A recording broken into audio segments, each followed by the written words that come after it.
Imaginez que nous sommes au milieu du 19e siècle, un siècle plutôt technique et industriel à la différence du précédent. Le mulet, qui était le transporteur principal, est en train de perdre de son importance. En effet, du côté de Martigny, on a entendu des bruits assez forts et certaines personnes ont vu un engin de couleur noire qui crache la fumée. C'est effectivement le 5 mai 1860 qu'arrive le premier train en gare de Sion.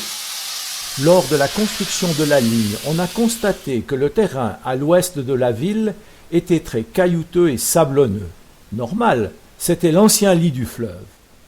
Dans sa partie est, du côté de la ville, on installa les jardins bourgeoisiaux.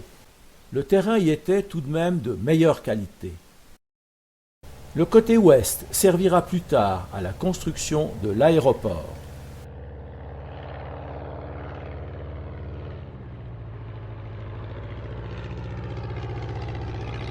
Quant à sa région sud, après la première correction du Rhône entre 1863 et 1894, il restera marécageux, c'est le domaine des îles.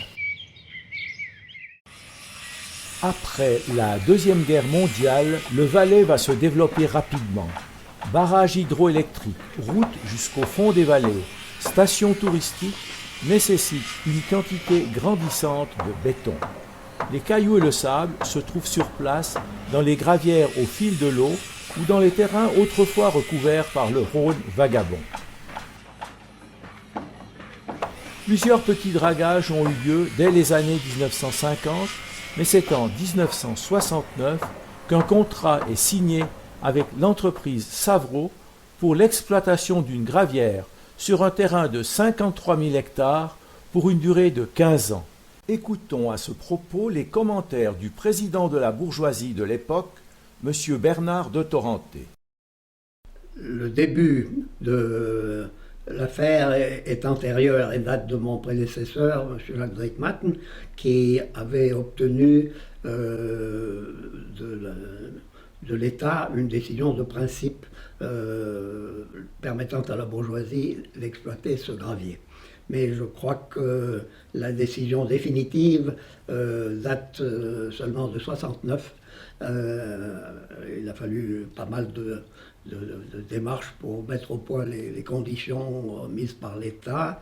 Et la Confédération aussi, je suppose. Et la Confédération, au début, ils avaient exigé qu'on remblaye, mais mon prédécesseur avait déjà obtenu qu'on ne remblaye pas, que la décision finale prévoyait, je crois, un lac de 15 à 20 hectares, si je me souviens bien, qui réunirait les deux lacs actuels en un seul.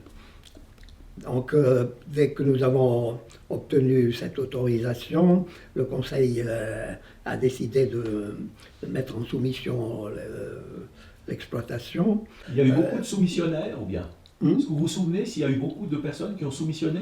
J'ai l'impression qu'il y en a eu en tout cas une demi-douzaine. Ah, d'accord. Oui, Oui. en tout cas une demi-douzaine. Et alors, j'ai ouvert les enveloppes devant le Conseil et il s'est révélé que l'entreprise Savreau était de loin la plus avantageuse et d'autre part, ses compétences techniques n'étaient pas mises en doute, ce qui fait que la concession lui a été attribuée à la fin 69, sauf erreur. À une très grande majorité de la part du Conseil, à l'unanimité. À l'unanimité. Les différences financières étaient tellement nettes que personne n'a émis une autre opinion. Les discussions ont porté sur la suite. Donc, il était maintenant clair que l'exploitation durerait des années et qu'elle ferait apparaître un lac.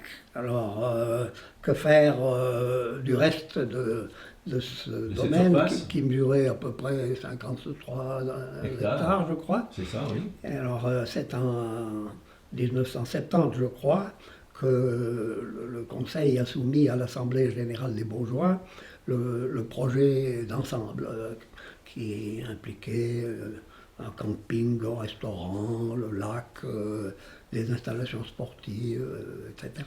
Et l'Assemblée bourgeoisiale, si je me souviens bien, à l'unanimité, ou en tout cas massivement ouais.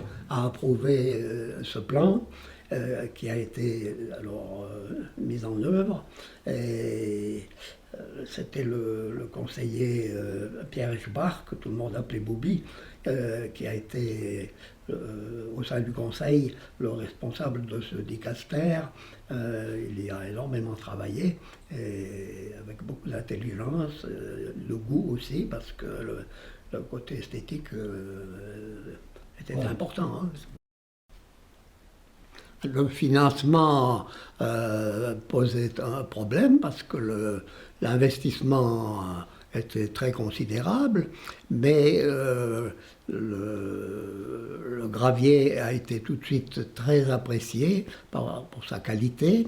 Alors nous sommes rendus compte que l'affaire permettrait d'investir à fond perdu les montants nécessaires pour réaliser tout le complexe.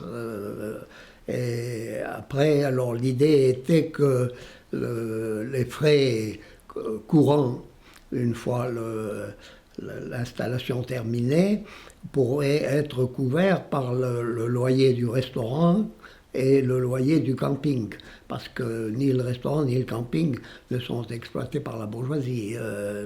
Nous avons là des locataires.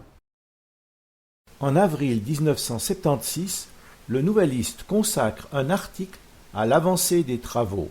La zone orientale du complexe est déjà ouverte au public et la forêt plantée en partie. Les autorités cantonales avaient donné le feu vert en 1971 pour la réalisation du projet, pour autant que l'on respecte la nappe phréatique. La collaboration avec Savreau est excellente.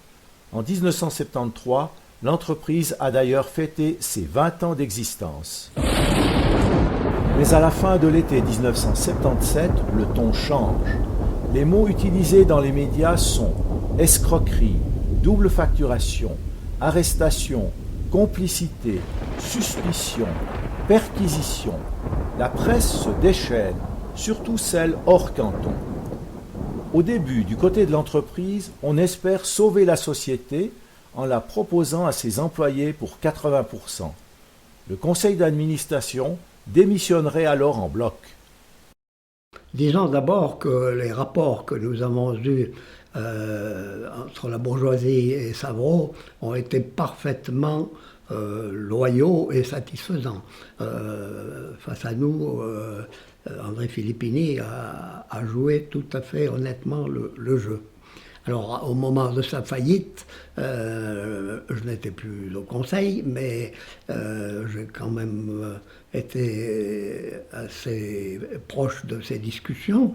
Le conseil pouvait se demander s'il allait remettre en soumission la Gravière ou s'il allait en reprendre l'exploitation lui-même. Le conseil a décidé d'en reprendre l'exploitation, ce qui était une décision judicieuse et qui permettait de ne pas interrompre cette exploitation, de garder le personnel et les avantages que ce personnel avait déjà du fait de la politique très sociale que Savreau avait face à ses collaborateurs. Mais en décembre 1977, le conseil bourgeoisial n'y croit plus et tient à sauver l'exploitation de la Gravière, craignant qu'une interruption de la production ne renvoie à des jours lointains la création de cet espace détente. Les clients ont perdu confiance, les banques ont fermé le robinet du crédit. La solution participative du personnel n'est plus possible. C'est la faillite avec reprise de la Gravière par la bourgeoisie de Sion pour les ouvriers et les machines de chantier. Voilà, au début de l'année 1977, j'ai été nommé président de la bourgeoisie et en cours de période, j'ai rencontré les premières difficultés avec la gravière, puisque l'entreprise Savreau m'avait annoncé qu'elle aurait de la peine à payer les redevances qui s'élevaient à l'époque aux environs de 600 000 francs. Et au mois de septembre, l'affaire s'est dégradée. Le patron de l'entreprise a été incarcéré et la bourgeoisie s'est trouvée devant le problème de savoir si l'aménagement des îles serait arrêté du fait de l'arrêt de la gravière.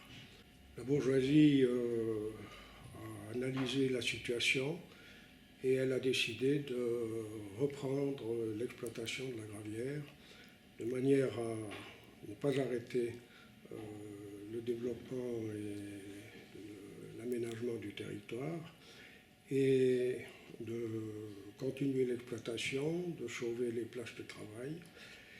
Nous avons dû en urgence avancer un certain montant à l'entreprise pour qu'elle puisse payer son personnel. C'était une décision pas toujours très facile à prendre. Si j'ai bien compris, il y en a qui n'étaient pas tout à fait d'accord avec cette solution. C'est vrai, dans le conseil dont M. Filippini faisait partie, il y avait quelques personnes qui ne partageaient pas son point de vue et qui n'étaient pas très d'accord avec le rachat des installations. Mais la majorité s'est faite.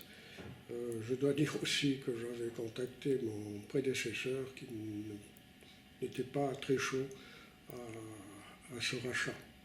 Il disait que ça n'était pas l'affaire de la bourgeoisie. C'est ainsi qu'on a convoqué le personnel au canottier municipal et qu'on a pu leur annoncer la bonne nouvelle. Je dois dire que ça a été un moment assez émouvant. On a vu les larmes couler, soit chez le personnel, soit chez les conseillers, qui étaient impressionnés. Le procès de l'affaire Savreau se déroule en 1978. Après cette période d'acceptation, il a fallu naturellement châteler au montant à payer. Et là, nous avons demandé à une expertise neutre par une entreprise du bord du lac qui s'appelle la société Sagrave, M. Arnold, qui a naturellement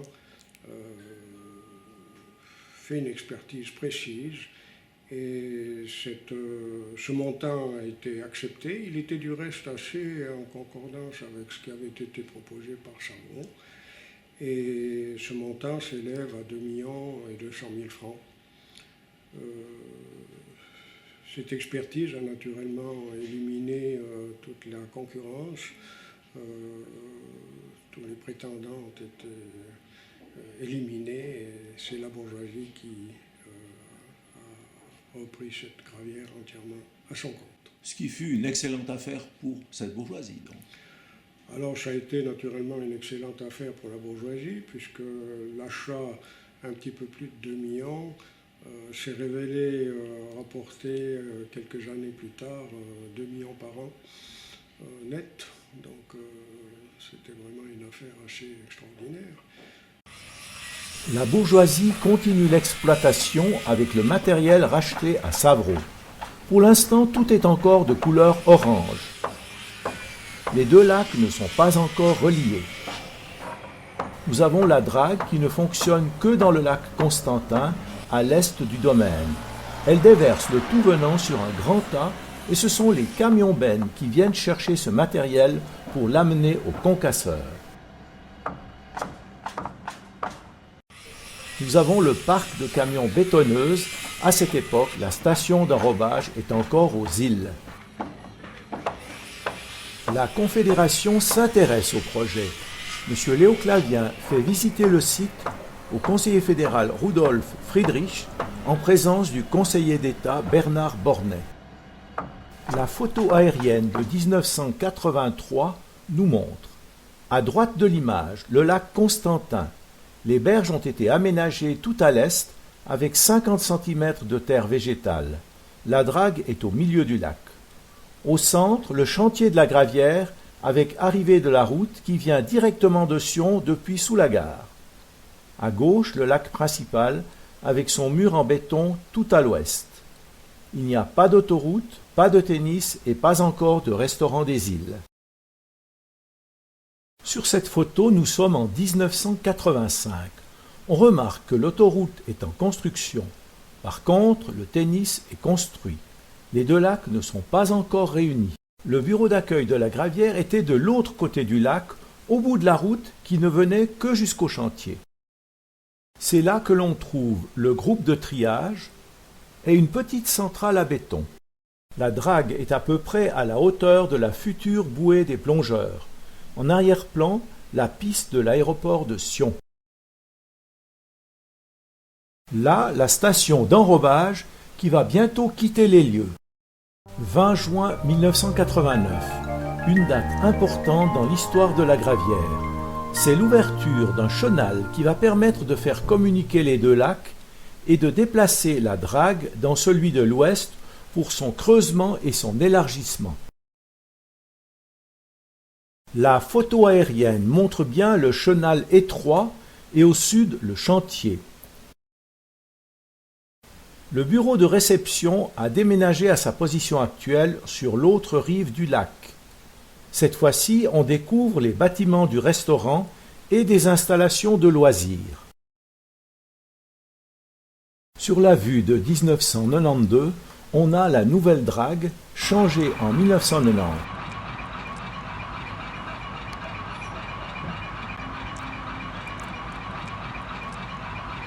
Mais elle déverse toujours son tout venant en tas sur la rive du lac.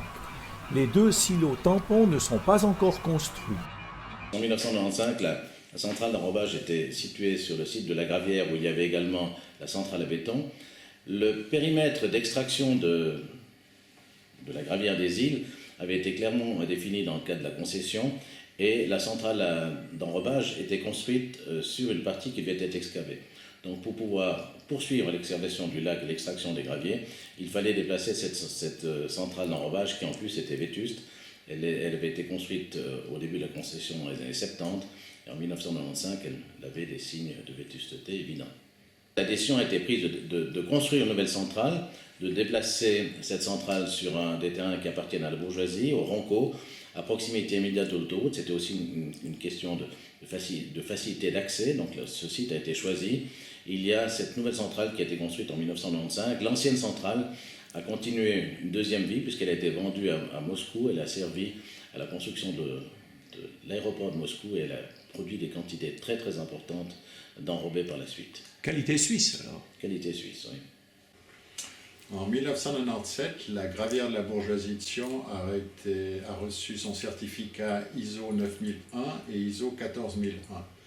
ISO 9001 contrôle la manière de travailler de manière à assurer la meilleure qualité possible des produits qui sont proposés par la Gravière. La norme ISO 14001 cherche à minimiser les impacts que cette activité a sur l'environnement, que ce soit dans le domaine du bruit, de l'air, de la protection de l'eau, qui concernait particulièrement la Gravière. Alors au début des années 2000, après le déplacement de la centrale d'enrobage, il restait beaucoup d'activités sur le site des îles. À côté de la Gravière, il y avait la centrale à béton qui développait aussi toute la livraison à domicile, le pompage des bétons. Il y avait à ce moment-là à peu près plus de 22 personnes qui travaillaient sur le site. La centrale à béton prenait un petit peu de l'âge aussi, les exigences et les normes changeaient. Donc s'est posé la question de renouveler cette installation. Et nous sommes approchés d'autres exploitations qui étaient dans le même cas que nous pour savoir si on pouvait créer une entité qui regroupait 3 partenaires pour faire une nouvelle centrale qui soit la plus performante possible et qui réponde à toutes les attentes au niveau normes, au niveau exigences de fabrication.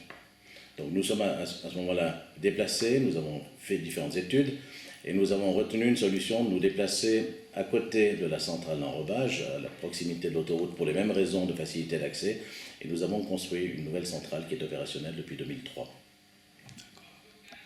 Alors il faut peut-être remonter à 2005. En 2005, nous avons pris la décision de changer toute l'installation de traitement des agrégats, qui était un petit peu vieillissante aussi. Donc on a complètement remanié en conservant par contre le principe de l'entreposage des graviers dans des tas sur lequel était prélevé le gravier à traiter.